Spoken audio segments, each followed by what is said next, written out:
አያቶላዎቹ በአሜሪካ ላይ እስከዛሬ ታይቶ የማይታወቅ ድል አስመዝግበዋል። GC claims that it has successfully targeted an American F-18 fighter jet.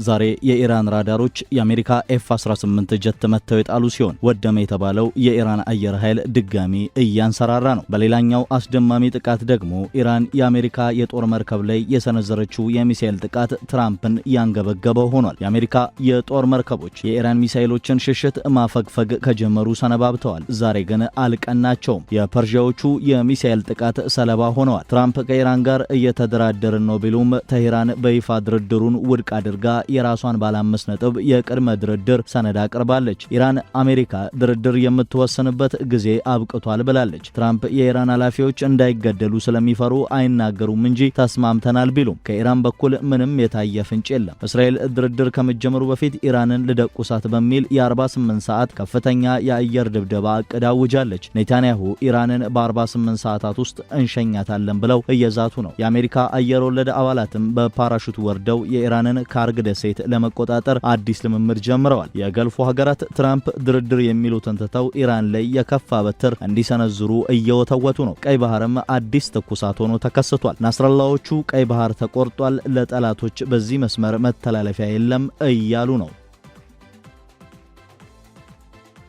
አራተኛ ሳምንቱን የያዘው የባህረ ሰላጤው ሀገራት ግጭት በአጭር ጊዜ ውስጥ እልባት የሚያገኝ እየመሰለ አይደለም። የኢራን ከፍተኛ ባለስልጣናት በአሜሪካ ድጋፍ የተዘጋጀውንና በቀጠናው አሸማጋዮች አማካኝነት የቀረበላቸውን ባለ 15 ነጥብ የተኩስ አቁም የውሳኔ ሐሳብ በይፋ ውድቅ ማድረጋቸውን አስታውቀዋል። ከዚህ ይልቅ ተህራን ማናቸውም አይነት የጦርነት ማቆም እርምጃዎች ከመውሰዳቸው በፊት መሟላት አለባቸው ስትል 5 ልዩ ቅድመ ሁኔታዎችን በዝርዝር አቅርባለች። ይህ የዲፕሎማሲያዊ ሽኩቻ የሚካሄደው ኢራን በተለያዩ ግንባሮች በኩል የሚሳኤልና የድሮን ጥቃቶችን በቀጠለችበት፣ አሜሪካ ተጨማሪ ወታደራዊ ኃይሏን ወደ ቀጠናው ባሰማራችበትና እስራኤል ደግሞ የኢራንን ወሳኝ መሰረተ ልማቶች ኢላማ ያደረገ ወታደራዊ እርምጃ እየወሰደች ባለችበት ወቅት ላይ ነው። በተለያዩ የቀጠናው የመረጃ ምንጮች ተጠናክረው የወጡ ሪፖርቶች እንደሚያመለክቱት በዚህ አውዳሚ ግጭት ሳቢያ በኢራን ምድር የሟቾች ቁጥር ከ1500 በላይ የደረሰ ሲሆን በሊባኖስ ወደ 1100 የሚጠጉ፣ በእስራኤል 20 እንዲሁም በአሜሪካ ወታደራዊ አባላት መካከል 13 ሰዎች ሕይወታቸውን አጥተዋል። የኢራን መንግስት ቴሌቪዥንና ፕሬስ ቲቪ እንደዘገቡት ተህራን በወዳጅ የቀጠናው አሸማጋዮች በኩል የቀረበላትን የአሜሪካ የሰላም ጥሪ በአውደ ውጊያው ላይ ካለው ተጨባጭ እውነታ ጋር የማይገናኝና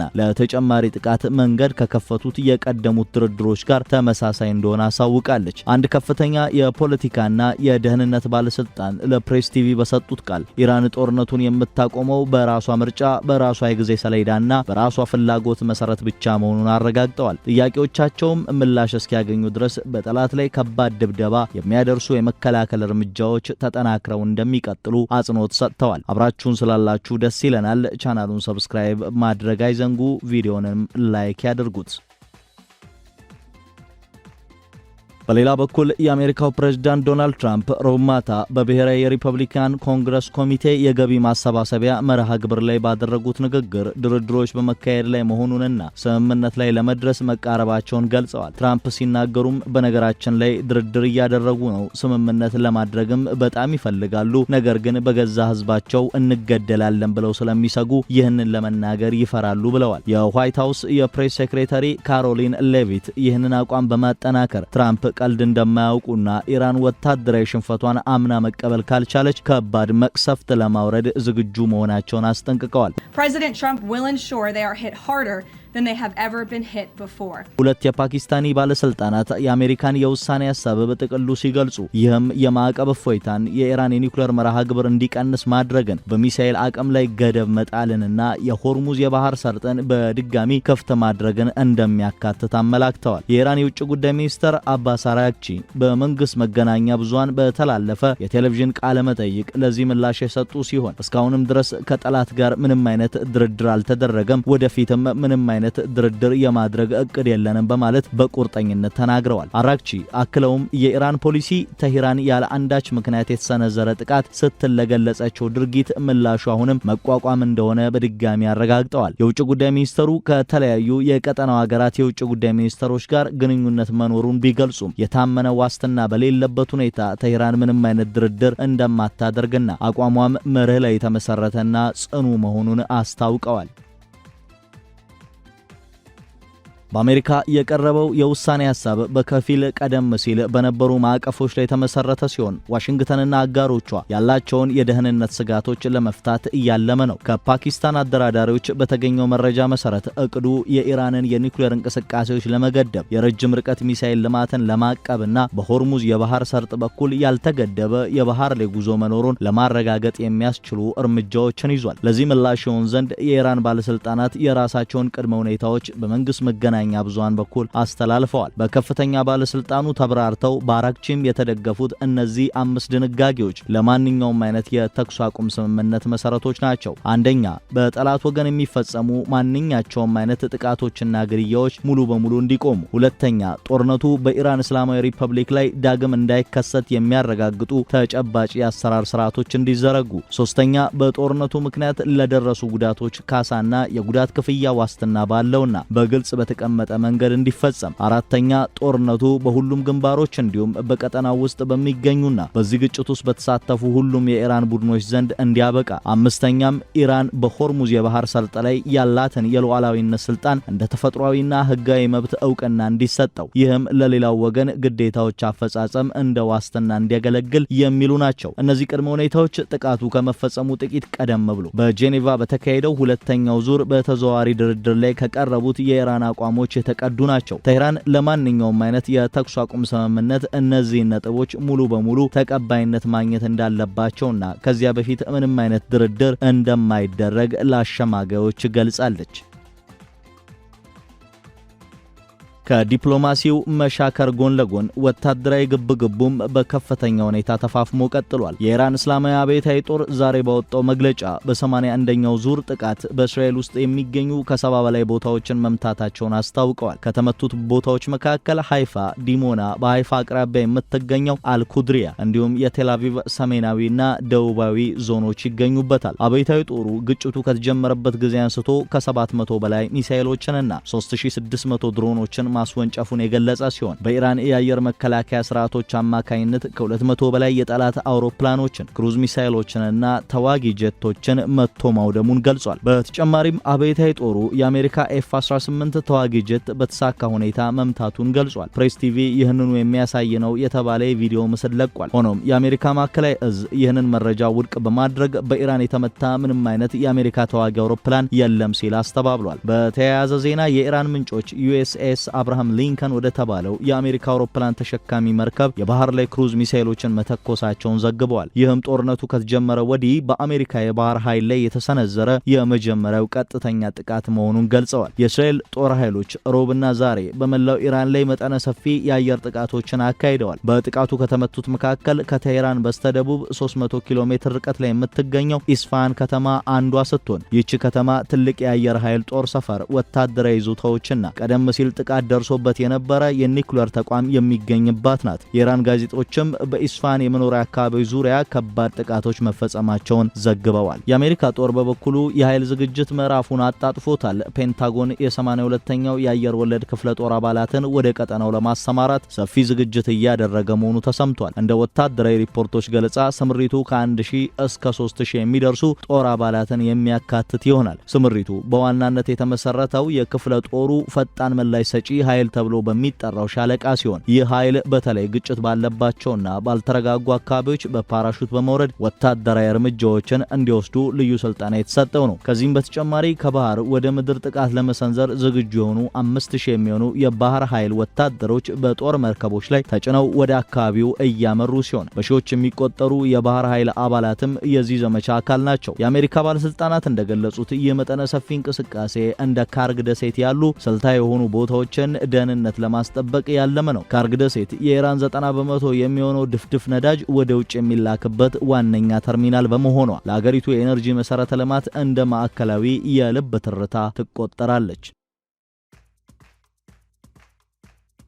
የኢራን ፓርላማ አፈጉባኤ መሐመድ ባገር ጋሊባፍ ዛሬ በሰጡት ማስጠንቀቂያ በኢራን ግዛት በተለይም በስልታዊ ደሴቶቿ ላይ የሚፈጸም ማንኛውም ወታደራዊ ጥሰት ጥቃቱን በሚደግፉ የቀጠናው ሀገራት ወሳኝ መሰረተ ልማቶች ላይ የማያቋርጥና የማያዳግም ጥቃት እንዲሰነዘር እንደሚያደርግ አስታውቀዋል። ጋሊባፍ እንደገለጹት ኢራን ያገኘችው የደህንነት መረጃ እንደሚያመለክተው ጠላቶች በቀጠናው በሚገኙ አንዳንድ ሀገራት ድጋፍ አንዱን ስልታዊ ደሴት ለመቆጣጠር እቅድ እንዳላቸው ይጠቁማል። የኢራን ጦር ለአሜሪካ ህዝብ በላከው ጥሪ ልጆቻችሁን በኔታንያሁና በትራምፕ ማታለያ ወደ ገሃነም አትስደዱ፣ ወራሪ ወታደሮች በሚሊዮን በሚቆጠረው የኢራን ህዝብ ባህር ውስጥ ሰጥመው ይጠፋሉ ብለዋል። የቀጠናው ፖለቲካዊ እንቅስቃሴዎች የችግሩን ሁኔታ ይበልጥ ውስብስብ አድርገውታል። በየመን የሚንቀሳቀሱትና ከኢራን ጋር የቅርብ ግንኙነት ያላቸው የሁቲ ኃይሎች በግጭቱ ውስጥ ጣልቃ ለመግባት ዝግጁ መሆናቸውን ገልጸዋል። ሁቲዎች በዓለም አቀፍ ደረጃ በባህር ላይ ከሚደረገው የነዳጅ ንግድ 6% የሚሆነው የሚያልፍበትንና ቀይ ባህርን ከሌሎች የንግድ መስመሮች ጋር የሚያገናኘውን የባብ ኤል መንደብ ሰርጥ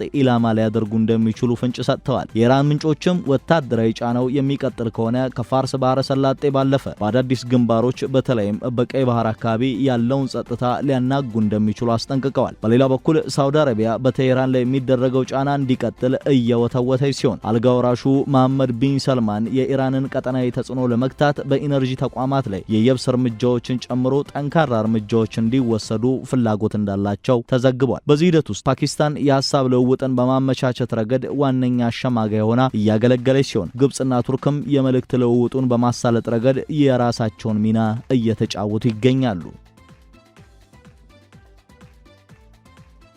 ጦርነቱ ያስከተለው ኢኮኖሚያዊ ቀውስ እጅግ ከፍተኛ ነው። በዓለም አቀፉ የኢነርጂ ኤጀንሲ ግምገማ መሰረት በሆርሙዝ የባህር ሰርጥ ላይ በተፈጠረው መስተጓጎል ምክንያት በቀን በግምት 20 ሚሊዮን በርሜል ይተላለፍ የነበረው ነዳጅና የነዳጅ ውጤቶች በእጅጉ አሽቆልቁሏል። ይህም በዓለም አቀፍ ደረጃ የአቅርቦት እጥረትን አስከትሏል። የነዳጅ ዋጋ እንዲንር አድርጓል። እንዲሁም በመርከብ ትራንስፖርትና በኢኮኖሚ እድገት ላይ ሰፊ የዋጋ ግሽበት እንዲፈጠር ምክንያት ሆኗል። ለምሳሌ በእንግሊዝ የፔትሮልና የናፍጣ ዋጋ ግጭቱ ከተጀመረ ወዲህ በከፍተኛ ሁኔታ ጨምሯል። በተለይም በሆርሙዝ ሰርጥ በኩል የሚመጣውን ነዳጅ በብዛት የሚጠቀሙት እንደ ቻይና፣ ህንድና ጃፓን ያሉ የእስያ ሀገራት ለከፋ አደጋ ተጋልጠዋል። ኢራን ለደረሰባት ውድመት የካሳ ክፍያ እንድትጠይቅና በሆርሙዝ የባህር ሰርጥ ላይ ያላትን ሉዓላዊነት እንድታረጋግጥ ያቀረበችው ጥያቄ ከዚህ ኢኮኖሚያዊ ስጋት ጋር በቀጥታ የተገናኘ ነው። ቴህራን ይህንን የውሃ መስመር የመቆጣጠር ህጋዊ መብት እንዳላት ለረጅም ጊዜ ስትከራከር የቆየች ሲሆን የአሁኑ ገደብም ይህ መብቷ ምን ያህል ትልቅ ተጽዕኖ የመፍጠር አቅም እንዳለው ለዓለም አሳይቷል። ማንኛውም ዘላቂ መፍትሄ አሁን ያለውን ግጭት ከማቆም ባለፈ ወደፊት ተመሳሳይ ድርጊቶች እንዳይደገሙ የሚያረጋግጡ ስርዓቶችን፣ የወደፊት ጥቃቶች እንዳይፈጸሙ የሚሰጡ ዋስትናዎችንና በተለያዩ ዘርፎች የደረሰውን በቢሊዮን የሚቆጠር ዶላር ግምት ያለው ውድመት የሚተካ ካሳን ማካተት ይኖርበታል። ከአሜሪካና ከኢራን የኒውክሌር ድርድር ጋር በተያያዘ ከ2000ዎቹ ጀምሮ የተለያዩ ሙከራዎች ተደርገዋል። እንደ አውሮፓውያን አቆጣጠር በ2013 የተደረሰው የጄኔቫ ጊዜያዊ ስምምነት በ2015 ለተፈረመው የጋራ አጠቃላይ የድርጊት መርሃ ግብር መንገድ የከፈተ ነበር። እነዚያ ድርድሮች በዋናነት በኢራን የኒውክሌር መርሃ ግብር ላይ ገደብ በመጣል በምላሹ ማዕቀቦች እንዲነሱላት የሚያደርጉ ነበሩ። በቅርቡ በ2025 በኦማን በኩል የተደረጉት ድርድሮች በዩራኒየም ክምችትና በኒውክሌር የማበልጸግ መብቶች ላይ ትኩረት አድርገው የነበረ ቢሆንም ሁለቱም ወገኖች እርስ በርሳቸው መተማመን በማጣት በመካሰሳቸው ሳይሳኩ ቀርተዋል። የካቲት 21 ቀን የተፈጸመው ጥቃት በጄኔቫ ይካሄድ የነበረውን አዲስ የድርድር ዙሪያ ያቋረጠ ሲሆን ይህም ቴህራን አሜሪካን በአታላይነት ለመክሰስ እንደ ተጨማሪ ማስረጃ የምትጠቀምበት ክስተት ሆኗል። ከፍተኛ የኢራን ባለስልጣናት በመንግስት መግለጫዎቻቸው ላይ ጽኑ አቋም እያሳዩ ነው። የውጭ ጉዳይ ሚኒስትር አባስ አራግቺ ዛሬ በሰጡት ቃለ መጠይቅ ዓለም አቀፍ ዋስትናዎች ላይ እምነት እንደሌላቸው ገልጸው ተጨባጭ የሆኑ የደህንነት ማረጋገጫዎች በሌሉበት ሁኔታ ትግሉ እንደሚቀጥል አረጋግጠዋል። በአሜሪካ በኩል የአሁኑ አስተዳደር በመጀመሪያዎቹ ጥቃቶች የኢራንን መንግስት ማዳከም ካለመቻሉ ጋር ተያይዞ የመንግስት ለውጥ የማምጣት ግልጽ ዓላማ ካለው አቋም ገለል ማለቱን ያሳያል። ይልቁንም ትኩረቱን በኢራን የኒውክሌርና የሚሳኤል ፕሮግራሞች፣ በቀጠናው ተላላኪ ቡድኖች እንቅስቃሴና በሆርሙዝ ሰርጥ መተላለፊያ ላይ ሊረጋገጥ የሚችል ገደብ መጣል ላይ ሆኗል። የትራምፕ ረዳቶች ይህን አካሄድ ለሰላም የተዘረጋ እጅ፣ ለእርምጃም የተሰነዳ ሩጫ ሲሉ ይገልጹታል። የእስራኤሉ ጠቅላይ ሚኒስትር ቤንጃሚን ኔታንያሁ አማካሪዎቻቸውን በቴል አቪቭ ምሽግ ውስጥ ሰብስበው የኢራንን የባሊስቲክ ሚሳኤል ክምችቶችና የኒውክሌር ተቋማት ለማዳከም የታለመ የ48 ሰዓታት የጊዜ ገደብ ያለው መጠነ ሰፊ ጥቃት እንዲሰነዘር ትዕዛዝ መስጠታቸው ተዘግቧል። የእስራኤል ባለስልጣናት እንደገለጹት ዋና ዓላማቸው የሚሳኤል ስጋቶችን ማስወገድ፣ ኢራን የኒውክሌር ጦር መሳሪያ ባለቤት እንዳትሆን መከላከልና በአገሪቱ ውስጥ የመንግስት ለውጥ እንዲመጣ ምቹ ሁኔታዎችን መፍጠር ነው። በቀጠናው የሚገኙ የኢራን ቡድኖች ተሳትፎ ለኢራን ዋነኛ ቅድመ ሁኔታ ሆኖ ቀጥሏል። በሊባኖስ በጋዛና በየመን የሚካሄዱ ግጭቶች ከዋናው የጦርነት ግንባር ጋር የተሳሰሩ ሲሆን በሊባኖስ ብቻ ወደ 1100 የሚጠጉ ሰዎች መሞታቸውም ተዘግቧል። ኢራን ማንኛውም የተኩስ አቁም ስምምነት ሁሉንም ግንባሮች ማካተት እንዳለበት አሳስባለች። ይህም በፋርስ ባህረ ሰላጤ ያለውን ግጭት ከሂዝቦላና ከሁቲዎች የቀጠና እንቅስቃሴ ጋር በቀጥታ የሚያቆራኝ ነው። ውጥረቱን የመቀነስ እድሉ የተመሰረተው በአሜሪካ የውሳኔ ሐሳብና በኢራን ቅድመ ሁኔታዎች መካከል ያለውን ሰፊ ልዩነት በማጥበብ ላይ ነው። አሸማጋዮች ምላሾቹን ለማረጋጋት ቢሞክሩም ከሁለቱም ዋና ከተሞች የሚወጡ መግለጫዎች ግን አቋሞች ይበልጥ እየጠነከሩ መምጣታቸውን ያሳያሉ። ትራምፕ ጊዜያዊ ገደቦችን እያራዘሙ ቢሆንም ኢራን ሽንፈቷን ካልተቀበለች ሙሉ ወታደራዊ ዘመቻ ሊከተል እንደሚችል አስጠንቅቀዋል። የኢራን መሪዎች በበኩላቸው ካሳ፣ የሉዓላዊነት ዋስትና እንዲሁም አጠቃላይ የቀጠናው ግጭት መቆም እስካልተረጋገጠ ድረስ ወደ ኋላ እንደማይሉ ተገዝተዋል።